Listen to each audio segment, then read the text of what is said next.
Hello everyone, in this video I'm going to be going through one of the required statistical tests needed for the AQA biology specification, and it's that of the student t-test. Now the man that you see on the screen, his real name, as it says on the bottom, is William Seeley Gossett. He was a chemist in a brewery in Dublin at the time that he formulated this particular statistical test, and student is his pen name. So many of my own students think that it's called the student t-test because it's a form or a variant of his work for them, but it's actually not. Student was his pen name, and so it's aptly named the student t-test. Now, before we get into the formula that you'll need and how you work it through, we're just going to give it some context and talk about when this test may be applicable and what kind of situations would you consider using this. So let's talk through this example we're going through. So it says, imagine we choose two students at random from two classrooms. So we've got students in D8 and C1. So two random classes, and we're going to pick one student from here and one student from here. And we're going to look at their height. We're going to see if there's any difference between their height. So completely at random. Now let's imagine that one of them is taller than the other. So from C1, we've managed to pick out a student that is much taller than one from D8, just by chance. Now the question that you would ask yourself is, why? Why would it be that the student from C1 is taller than D8? Now if you want to pause the video for a moment and have a think through, you can, but I'm going to go through the reasons why you might find this difference now.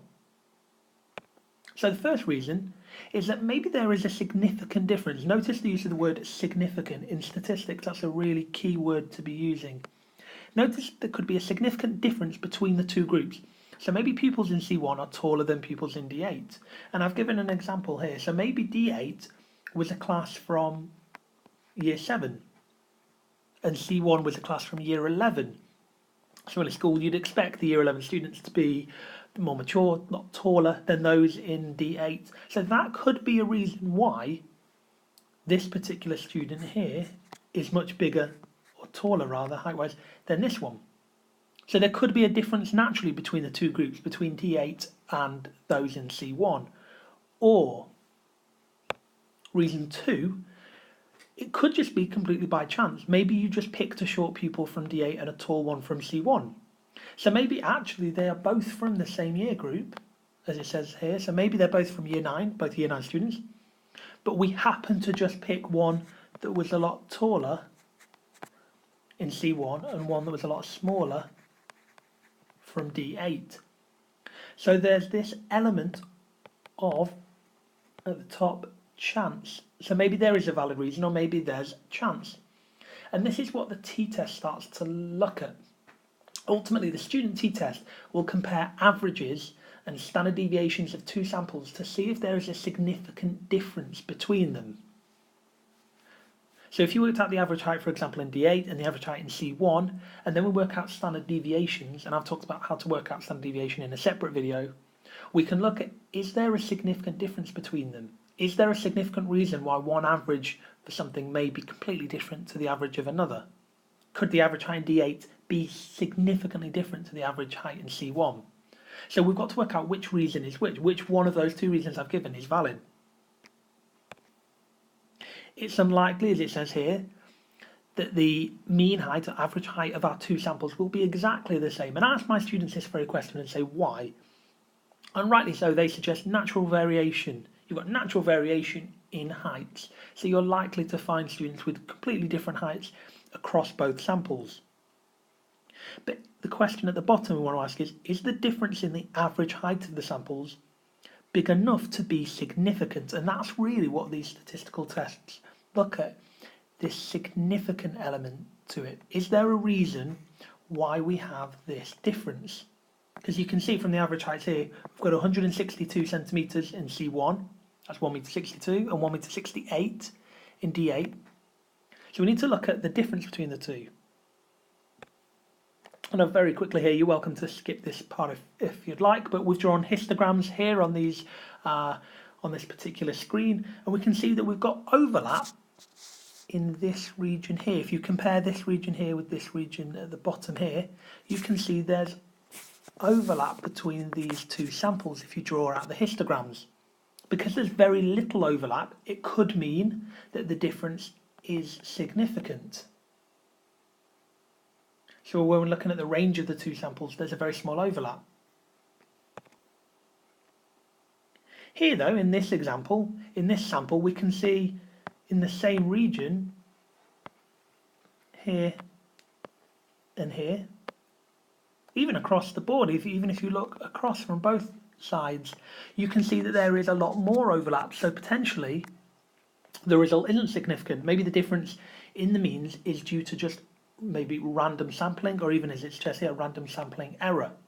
So the t-test is going to really look at that and really give us a quantitative value to put to this. So let's begin and let's talk about the student t-test. So here we've got the student t-test. It compares the averages, so that's really key, I'll just highlight that, and the standard deviations. So the averages and standard deviations of two samples, and it's looking for a significant difference between them. So we've got the formula given at the bottom for t. We're just going to talk through what each of these components refer to. So x1 with a bar over it minus x2. So we're looking here where this purple asterisk is. If we look at what x1 and x2 are, x1 is referring to the mean of sample 1, and x2 refers to the mean, so the average of sample 2. So the bar there, I mean there should be, I know in the video the bar looks slightly moved across, so there should be the little line above x1 here and x2 there. And we'll just get rid of the bars just there, slight error in the video, apologies. But ultimately, we've got the mean of sample 1 minus the mean of sample 2. So those two are fairly straightforward to calculate. You just have to work out the mean or the average of the two samples, divided by, and then this is where it gets a bit more complicated, the square root of, and there's two different values here to consider. S1, now that's the standard deviation of sample 1, squared, divided by then n number 1. And n1 is the number of individuals we had in that sample. So S1, the standard deviation of the first sample, and N1, the number of individuals we had in that sample. And you can see on the other side, we add that to S2 squared, and S2 being the standard deviation of sample 2, divided by N2, the number of individuals in that sample.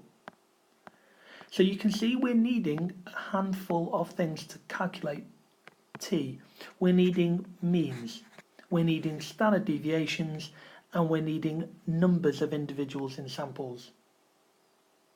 But let's work through an example, and I've just put a little NB at the bottom here, that the value for standard deviation squared, so this S1 and S2 squared, is also known as variance. So if you see this word variance in textbooks on the internet, it's referring to this portion here, where it says S1 squared or S2 squared.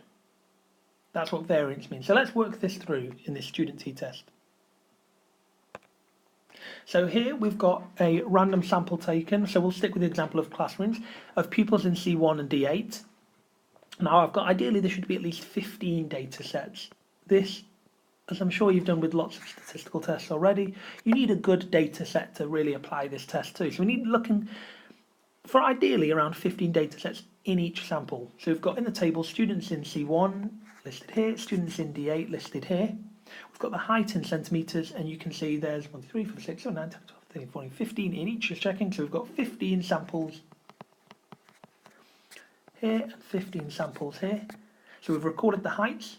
So if you remember, we need to find the means, we need standard deviations, and we need numbers in the sample. And we've got the numbers already. We can see the numbers 15 and 15. So N1 and N2 would be 15.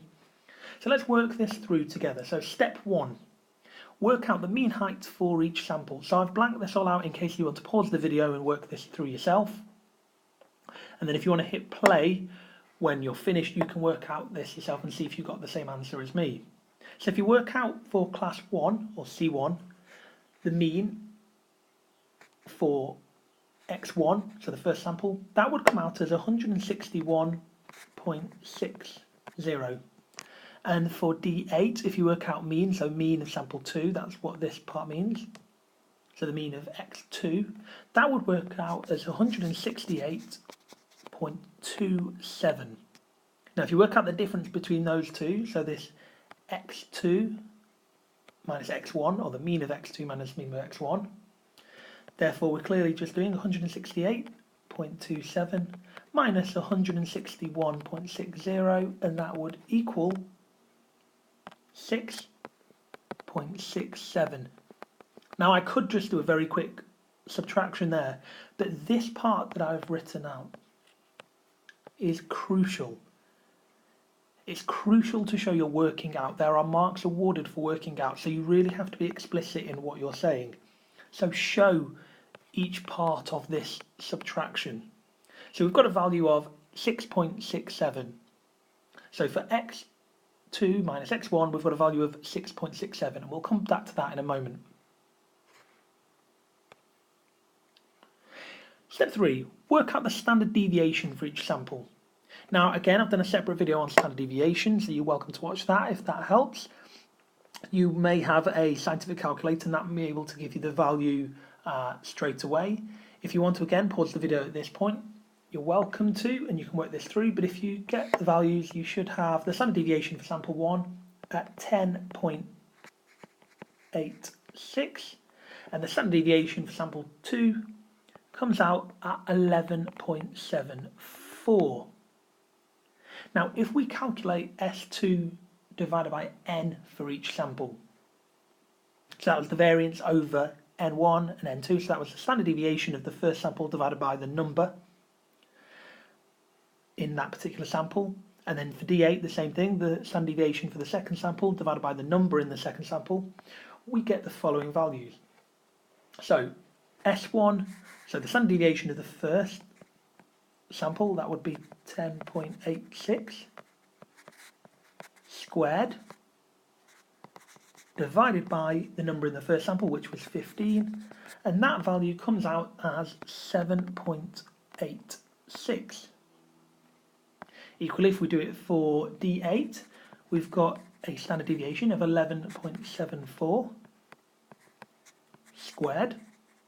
We'll divide that by, and again we had 15 in that sample, and that value would come out as 9.19. So we've got two values there. Now what we need to do is calculate this bottom portion of the t-test. If you remember, our whole t-test formula is given at the bottom of this screen underneath step 6, but we're going to just work out this first part of the t-test here. So we're looking for the square root of S1 squared over N1 plus S2 squared over N2. Now if we just substitute the numbers that we've already had here, so using the numbers on the previous slide if you like, what we're looking at is the square root of 7.86, which was our first number, plus 9.19. These were the two values that we got. So if I just circle in red to highlight, so this value, 7.86, was what we just calculated out for this. In blue, this value was what we just calculated for that portion there. So all we're doing is adding those together, we're square rooting it, and the answer would come out as 4.13. So now what we need to do is substitute all of these values into our final equation. So we've just got a value of 4.13. Now we need to calculate t, and then I can explain what ultimately we're going to do with that number. Now if we consider, and I've left two blanks here, step blank divided by step blank, for those that are working this through at the same time as I am, if you were to look back, you'll find that this is step 2 that we're about to do divided by step 5. So if you're writing these down, you'll notice what we're doing now to finish is step 2 divided by step 5. And if we work this through, x2 minus x1, or the mean of the second sample minus the mean of the first sample, that value we got as 6.67. We divide it by, and you can see this portion of the formula need a divide by sign there. This bottom portion of the formula is the same as the number we've got at the top, 4.13 that we've just calculated, and that gives us a final value for t as being 1.62. So there is our value of t, 1.62. Now at this point you're probably wondering, what does that mean? What on earth does a value of 1.62 refer to? And this is where we need to use a particular table with degrees of freedom. Now in an exam you may very well be given this particular table. We use that 1.62 to give us a value, which we're going to talk about just now. So step 7, and we're right at the end here. What we need to do is work out the number of degrees of freedom that we're going to use. Now the degrees of freedom in this case are n1 plus n2 minus 2. So if we just go with this for a moment, so n1 was 15, the number in our first sample, plus 15 is 30, minus 2, so we're looking at degrees of freedom of 28. Now what this ultimately means is, in a table of degrees of freedom, and you can very well look this up on the internet, you can get them in many textbooks, it gives you a list of degrees of freedom, so it will go 1, 2, 3, 4 degrees of freedom, 5, 6, etc. And you just want to find the row for degrees of freedom for 28. And then if you go across the table, what it does is give you what are called critical values. And all you have to do is compare your value for t to that critical value. So step 8 says find the critical value of t for the relevant number of degrees of freedom. Now, if you were to use one of these tables, so if you go to where it says degrees of freedom 28, go across, you'll find the critical value that we're interested in is 2.048. Now let's just explain where that number comes from. So from this table, at the top, so I've told you that the rows have the degrees of freedom, the column headings would give you the probabilities or confidence limits. And in biology, we always work to p equals 0.05. So the 5% probability, or it's also known as the 95% confidence limit. So what we're saying is, if our value that we get for t is higher than this critical value at p equals 0.05, there is a greater than 5% chance, or 5% probability rather, so a greater than 5% probability that our results are not due to chance, that there is something significant happening. So if we are over the critical value, there is something significant happening. If our value for t is less than the critical value, so in this case our critical value is 2.048 and our value for t is 1.62, so it's less. If our value for t is less than the critical value, then ultimately that means there is a less than 5% probability that the results are significant. It's more likely due to chance. So our calculated value of t is below. So we can write in here now, in this final statement, it is below the critical value for 28 degrees of freedom. So we make that nice and clear. Therefore, there is no significant difference between the height of students in samples from C1 and D8. So ultimately, what we're saying there, to recap, so we're clear on what part we're looking at. We're talking about comparing our value for t to the critical value, and we look to see whether it's higher or lower, and whether it's higher or lower will depend on our final statement. If it is higher than the critical value, or equal to included, so if it is equal to or higher than the critical value, then we say that there is a less than 5% probability that the results are due to chance. There is a statistically significant link or reason for that difference. You can go a step further and reference what's called the null hypothesis. Now, the null hypothesis is a statement that you make with all statistical tests, saying that there's no significant correlation or link or reason for the difference between values. So a null hypothesis suggests there is no significance between the two things that you're looking at. So it's always good practice to start out, before we even start working through the t-test, to give a null hypothesis. So in this example, our null hypothesis would be that there is no statistical significant difference between the height of students in C1 and D8. Then at the end, we can see that because our value is below the critical value, we've confirmed there's no significant difference. So as an added bonus, we could go a step further, or we can actually accept